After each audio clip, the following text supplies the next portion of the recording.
Barakatah Yahweh Shah. Barakatah Yahweh. Barakatah Yahweh. Barakatah Yahweh Shah. Psalm 149. Praise ye the Lord. Sing unto the Lord a new song, and his praise in the congregation of saints. Let Israel rejoice in him that made him. Let the children of Zion be joyful in their king. Let them praise his name in the dance. Let them sing praises unto him with the timbrel and harp. The Lord taketh pleasure in his people. He will beautify the meek with salvation. Let the saints be joyful in glory. Let them sing aloud upon their beds. Let the high praises of God be in their mouth, and a two-edged sword in their hand, to execute vengeance upon the heathen, and punishments upon the people, to bind their kings with chains, and their nobles with fetters of iron, to execute upon them the judgment written. This honor have all his saints. Praise ye the Lord.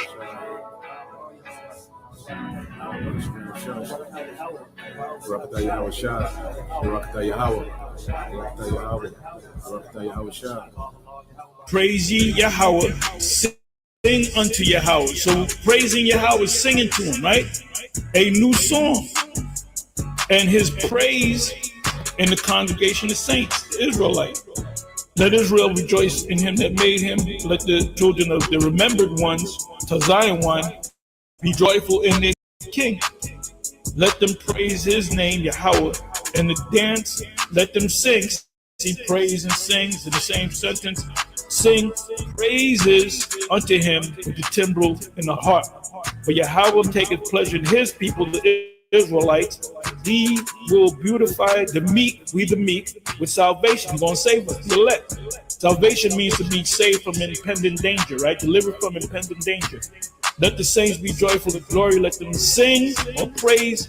Let them sing aloud upon thy beds. We're going to be getting up in the morning. So a typical morning in the kingdom, the first coming to America. Akeem, he was in the kingdom of heaven. So that's how we're going to be. We're going to be able to communicate with the animals. And you other nations, number one on the list is going to be you Edomites. You're going to be out in the field, getting your ass whipped, working your ass off. Barakatah Yahweh Shah. Barakatah Yahweh. Barakatah Yahweh.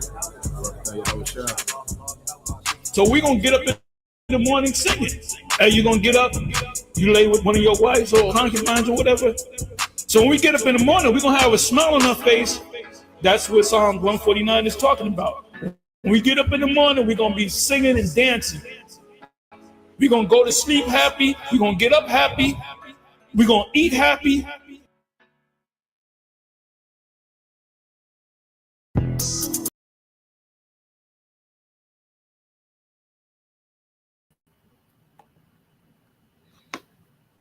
All right, Shalom. First and foremost, I would like to give all praise and glory unto Yahweh, Bahashem, Yahweh Shah, Bahashem, Kakwadash. Double honors unto the apostles and the elders of GMS who rule well, teach well, being great examples towards younger brothers, and peace and blessing and salutations. Hopefully, like out there pushing his word and truth and in sincerity across the four winds in the name of Yahweh, Bahashem, Yahweh Shah, pushing to get up out of here. Shalom to the hopeful like the believers and listeners who have came back to the obedience of the scriptures through faith in Yahweh, Bahashem, Yahweh Shah. All right. And what I want to get into today is a continuation, all right, in the book of First Kings, the 12th chapter. Okay, and we made to the the portion of the story where King Solomon, had just been, deceased.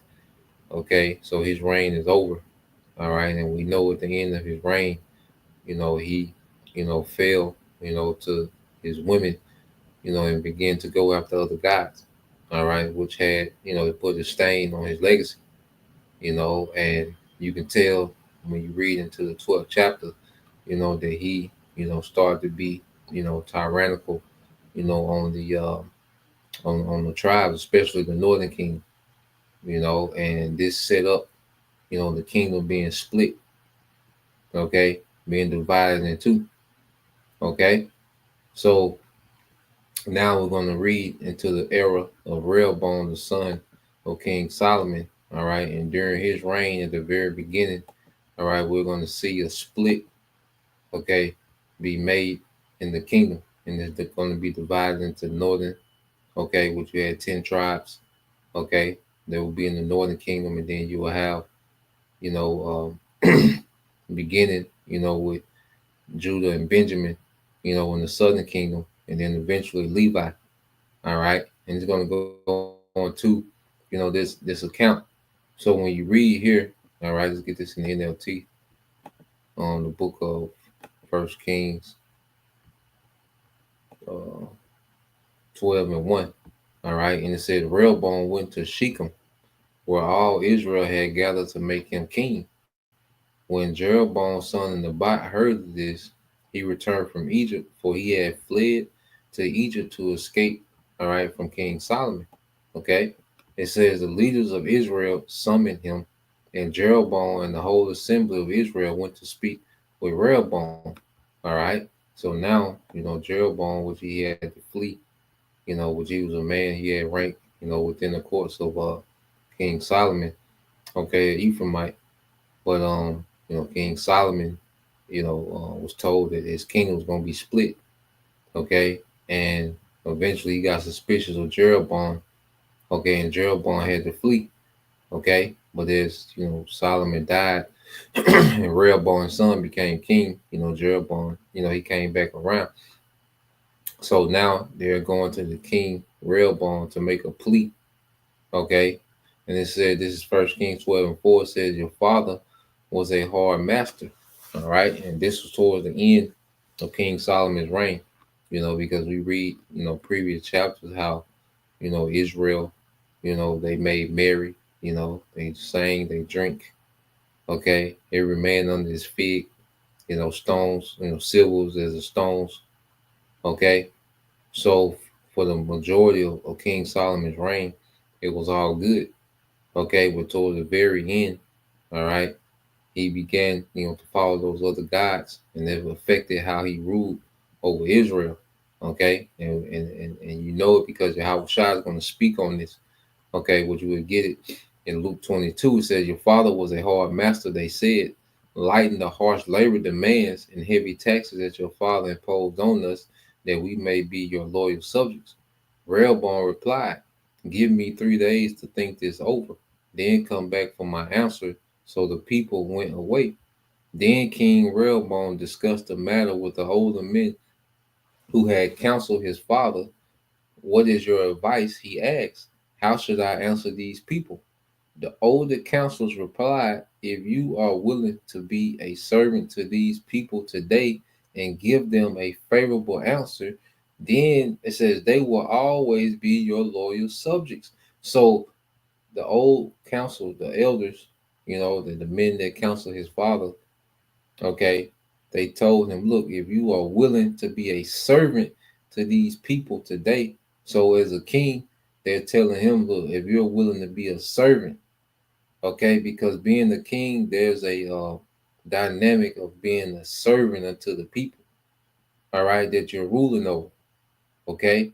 Your rulership, all right, should be a service to the people, okay. It's not just about the people serving you and benefiting you, but your rulership should be a service to the people. It's a two-way street, when it comes to being a ruler, okay. So they're telling him, because you remember these counselors, they seen, Solomon in his right mind, the majority of his life, okay, and they seen the results of it, and then they seen, him go left and the results of that. So they telling him, get back, in order, like your father once was, okay, and these people will be, all right, your loyal subjects forever, okay. And Yahweh Shai spoke on that when you go to the book of Luke, okay, the 22nd chapter. Let's get this in Luke 22, okay, because you had the let's go over here.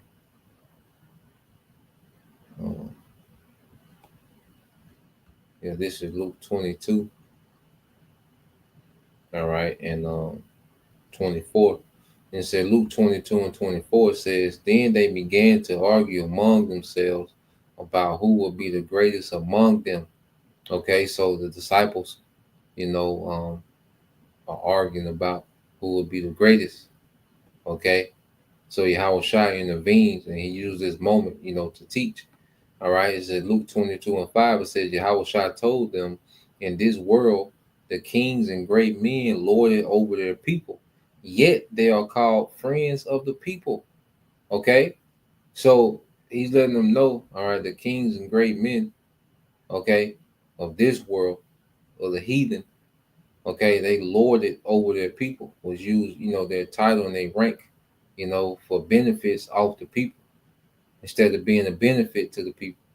Okay, so verse 26, he says, but among you it will be different. Those who are the greatest among you should take the lowest rank, and the leader should be like a servant. Okay, so he's teaching them the style of rulership, okay, that we're going to rule in with the kingdom. Okay, it's not going to be, all right, from a position of we're lording, over, our own people. Okay, no, our rulership, because it's going to be rank amongst Israel. Okay, and within their rank, all right, you're going to have the spirit of servitude within the ranks. Everybody's rulership is going to be a service, okay, to the next man. Okay, it's going to be a service to the nation. Okay, you're not just going to, deal with the benefits, that come, the perks that come with rulership, because a well-functioning kingdom is a benefit of a wise rulership. Okay, but then you have perks that come with rulership, and we're not just going to, be in rulership for the perks, but for the aspect of ruling in righteousness and serving the people with good decision making. Okay, it says those who are the greatest among you should take the lowest rank, and that's speaking of humility. Okay, having humility. All right, because there's going to be a thing of honor and reference, for and the brothers. Okay, amongst one another, starting with Yahweh Shai on down. Okay, and it's going to be, a thing of humility, and the leader should be like a servant. Who is more important, the one who sits at the table or the one who serves? The one who sits at the table, of course, but not here. For I'm among you as one who serves. Okay, so the Lord's like, look, I'm among you as one who serves. Okay, so he's letting them know, like, look, we gonna have a different ruling style than, and it was beautiful because they were during the time of Pax Romania. Okay, you had those Caesars, which, those Caesars were lewd, all right, corrupted, okay, very proud, narcissistic, okay. But Yahweh Shai is like, no, we're not going to rule like that, okay. So even though, Yahweh Shai was greater, he was in the position of a servitude. He was always teaching, he was doing miracles, he was, breaking down, scriptures, and, he had the spirit of a servant. Okay, he came here to serve, even though he was the greatest. He came to serve, and his servitude benefited the people that he was over, the disciples. Okay, which later became apostles. That's why they was built a certain way, because of how Yahweh Shai, was serving. He was building them up. Okay, and now, we're in a position of servants. Okay, as we're here to, we're tasked to edify the elect. Okay, even though, the Lord, God say there's, the prophets, those are going to be, the joint heirs of Yahweh Shai. Okay, but we're going through the phase of being a servant. Okay, so it's going to continue on in the kingdom. We're going to have a mindset of a servant, as a ruler. Okay, and that's going to benefit everybody. All right, so going back, okay, to the book of First Kings. All right, chapter 12. Okay, verse 7 again said, the older counselors replied, if you are willing to be a servant to these people today, and give them a favorable answer, they will be your loyal subjects.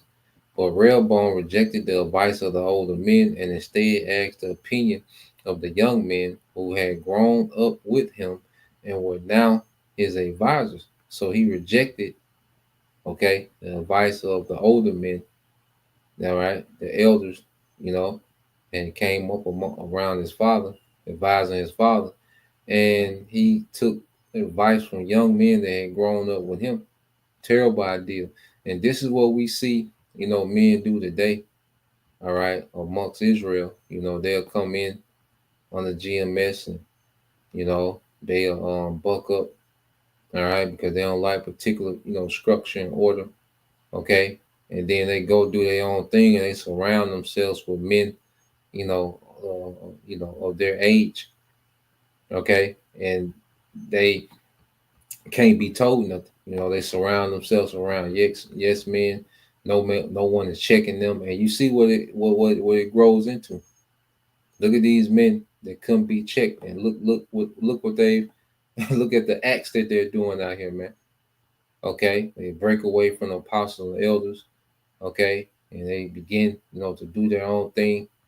Okay, they surround themselves around a bunch of more young niggas that know that they Israelites, and you see what it leads to, disaster.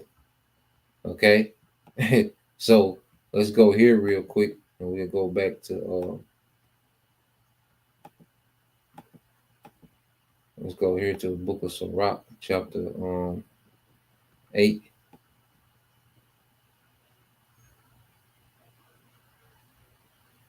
Okay.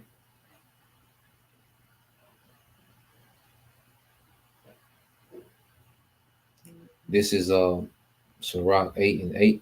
It says, despise not the discourse of the wise, but acquaint thyself with their proverbs. For of them thou shalt learn instructions and how to serve great men with ease. Okay? He said, despise not the discourse of the wise. And this is what Rehoboam, is doing. And this is what we see happen among Jake today. And they, despise the discourse of the elders, the apostles and elders. Okay? They break away. They want to do their own thing. Okay? They want to be cool and hip. Okay? And worldly and, world friendly, street friendly. Okay? And they miss all the instructions, okay, of how to serve in this ministry, man. Okay? It says, miss not the discourse of the elders, for they also learned of their fathers, and of them thou shalt learn understanding and to give answer as need requires, man. And there's one thing you can't replace is experience.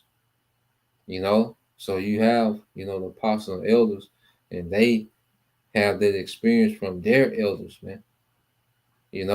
So within those men, you have 2 generations of wisdom. Okay, of sound wisdom in this truth, man. Some of those advisors that was trying to advise Rehoboam, some of those men could have been around, when King David was ruling, during the whole time of King Solomon, and some going back to King David. Their fathers was around during King David. So there's a lot of knowledge that those men will have. Just like our apostles and elders today, there's a lot of knowledge and understanding and, how to maneuver in the truth that the apostles and the elders have, man, from their experiences, man, and the experience of their elders, man. And we're able to, sit at these men's feet and get the game, man, so we can be more efficient in our walk. Okay? Certain mistakes we don't have to make because they made them. Okay? So, let's go back to the book of First Kings. All right, it's back in First Kings 12, and 12 and 9, and it says, "What is your advice?" He asked them. "How should I answer these people who want me to lighten the burdens imposed by my father?" The young men replied, "This is what you should tell those complainers who want a lighter burden. My little finger is thicker than my father's waist." Okay?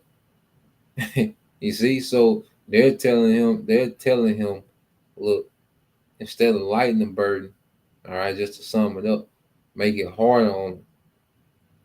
Okay, go hard on them instead of lighten up.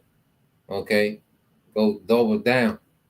You see, it said, yes, my father laid heavy burdens on you, but I'm going to make them even heavier.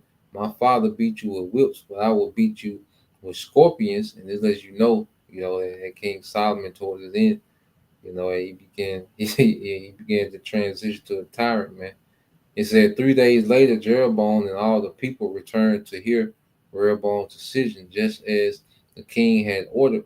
But Rehoboam spoke harshly to the people, for he rejected the advice, all right, of the older counselors and followed the counsel of his young advisors. He told the people, my father laid up heavy burdens on you, but I'm going to make them even heavier.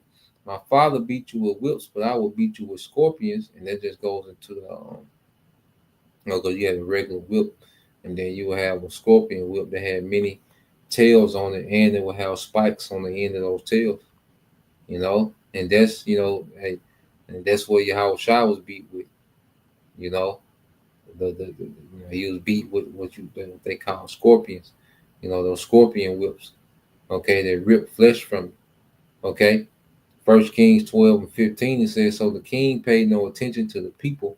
This turn of events was the will of the Lord, for it fulfilled the Lord's message to Jeroboam, son of Nebat, through the prophet Ahijah from Shiloh.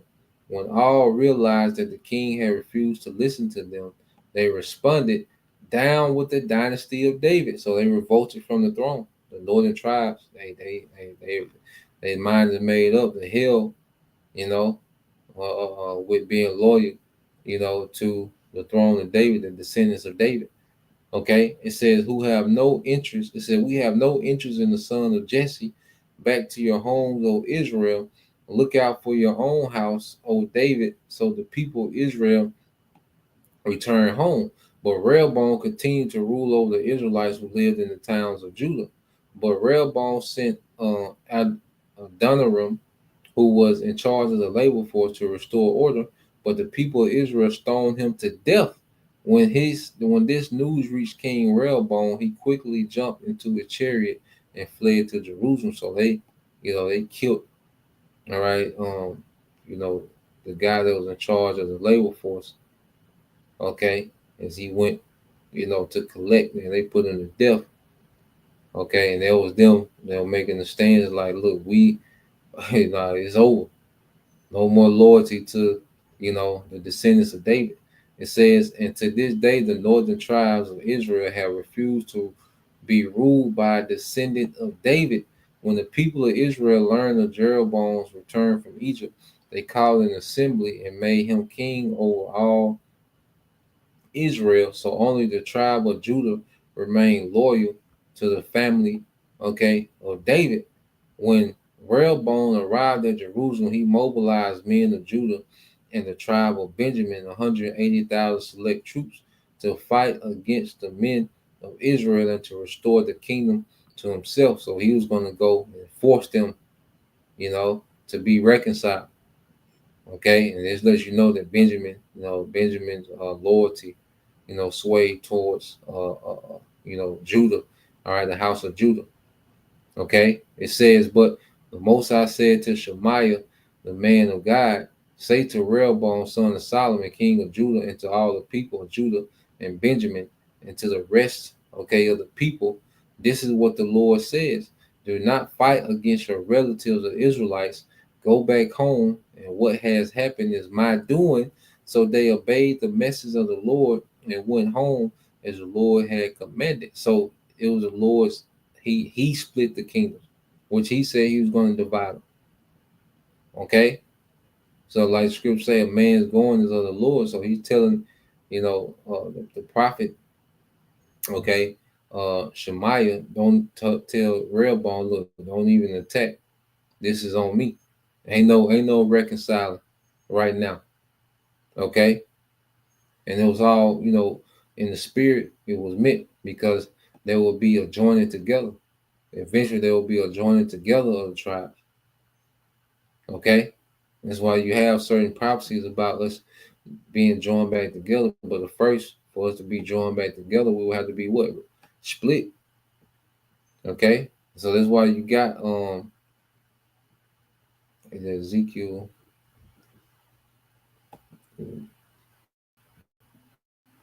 Might be 36. Let me see. Yep. This is on Ezekiel 36. And 15 it says, again, a message came to me from the Lord, Son of man, take a piece of wood and carve on it these words. This represents Judah and its allied tribes, Judah, Benjamin, Levi. Then take another piece and carve these words on it. These represents Ephraim, all right, and the northern tribes of Israel. So this is why we have the stick that we teach with today with all 12 tribes, all right, from Judah on down to Issachar, all 12 tribes, the southern and northern kingdom. Okay, and this is the stick that we teach with today. Okay, now hold them together in your hands, and this represents us being reconciled as if they were one piece of wood. When your people ask you what your actions mean, okay, say to them, this is what the sovereign Lord says. I will take Ephraim and the northern tribes and join them to Judah, and I will make them one piece of wood in my hand, and this is the reconciling, okay, of all the tribes. Okay, so this is why you have camps. Even the camps, you have brothers from northern and southern kingdoms in one camp. That's the raising up of the house of David. That's the tribes being reunited. You see? So the Lord is putting back together his people. We're being reconciled. Okay, verse 20 said, then hold out the pieces of wood you have inscribed so people can see them and give them this message from the Lord. I will gather the people of Israel from among all nations. I will bring them home to their own land from the places where they have been scattered. Okay, I will unify them into one nation on the mountains of Israel. One king will rule them all. No longer will they be divided into two nations or two kingdoms. Okay, so we had to be split. Okay, because the Lord, all right, had it written in prophecy for us to be joined together. We had to be split. We had to be scattered. Okay, and then eventually the Lord will unify. Okay, the nation of Israel, all 12 tribes, and it's all under what? Yahweh Shah. It's all they're being gathered. We're being gathered under who? Yahweh Shah. Okay, and we were split because of the acts of King Solomon, but we're gathered because of the acts of Yahweh Shah. Showing that Yahweh Shah came, to clean things up, man. What he did, what we did, he cleaned up everything. Okay. Let's get this real quick in Genesis 49 and 10. All right. It said Genesis 49 and 10, it said the scepter shall not depart from Judah, nor a lawgiver from between his feet until Shiloh come, okay, which is Yahweh Shah, and unto him shall the gathering of the people be, the gathering of the tribes. Okay, so we're living that real time, the tribes being gathered by the word, okay, which is this word is what the spirit of Yahweh Shah. He's the volume of the book. All right, so the tribes are getting back together, okay, at the command of Yahweh Shah through the prophets. Okay, so go back to 1 Kings 12.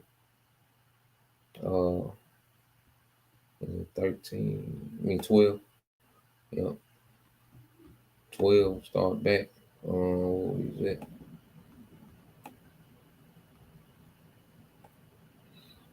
All right, 1 Kings chapter 12. Okay.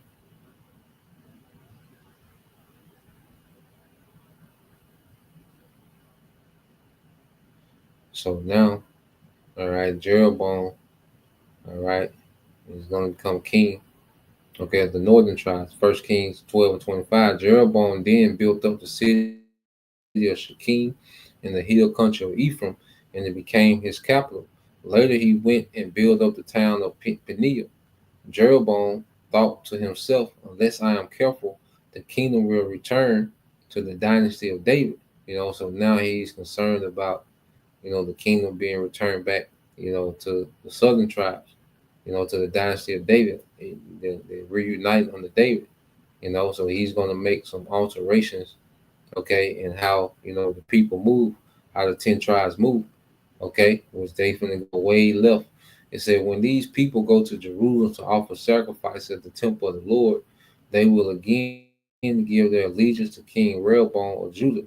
They will kill me and make him their king instead, because you had to go to Jerusalem to sacrifice. You had to deal with the Levites, okay? The priests, it says, so on the advice of his counselors, the king made 2 gold calves. He said to the people, it is too much trouble for you to worship. Is it too much trouble for you to worship in Jerusalem? Look, Israel, these are the gods who brought you out of Egypt. So Jake went immediately left. Okay, the northern kingdom went directly into idolatry, man. Immediately. Okay. So this is the legacy. The northern kingdom is heavy into idolatry, which the southern kingdom, they will go into idolatry as well eventually. But you did have righteous kings amongst the southern kingdom that stayed faithful to the way. Okay, but amongst the northern tribe, there was no righteous kings. All of them went into idolatry. Okay, and that's why they went into captivity first under the Syrians, man. But as you can see, they went right into idolatry, man, back into the golden calves. It said he placed these calf idols in Bethel and Dan at the either end of his kingdom, but this became a great sin, for the people worship idols, traveling far north as Dan to worship the one there. Jeroboam was like and Jeroboam also erected buildings at the pagan shrines and ordained priests from the common people, those who were not from the priestly tribe of Levi. And this is what pushed Levi into being, loyal to, the house of Judah. Okay, so Benjamin, militarily they was, they was on the fence, but they, militarily, started to deal with Judah. All right, and spiritually Levi, all right, they went to Judah. Okay, because you did have some, semblance of righteousness, amongst the southern kingdom as far as, the temple, the sacrifice, okay, the day to day, okay, and the scriptures, go into that. I think that's in Hosea.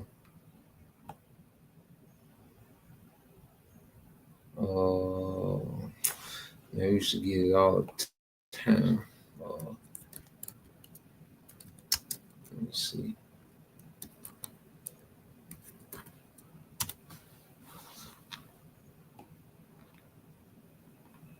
Yep, Hosea 11 and 12. It said, Ephraim compares me about with lies, and the house of Israel with deceit. But Judah yet ruleth with the Most High and is faithful, okay, with the saints, because you would have righteous kings, okay, that will come, from the southern kingdom that will do right. Hezekiah, Josiah, Jehoshaphat, okay, certain kings, that would, they would reform, idol worship and get back to serving the Lord, okay, and, but amongst, Ephraim, Ephraim just went left and stayed left, until they was just, taken away by the Syrians, and, they never came back. Okay. So going back to finishing First Kings, the 12th chapter. Yeah.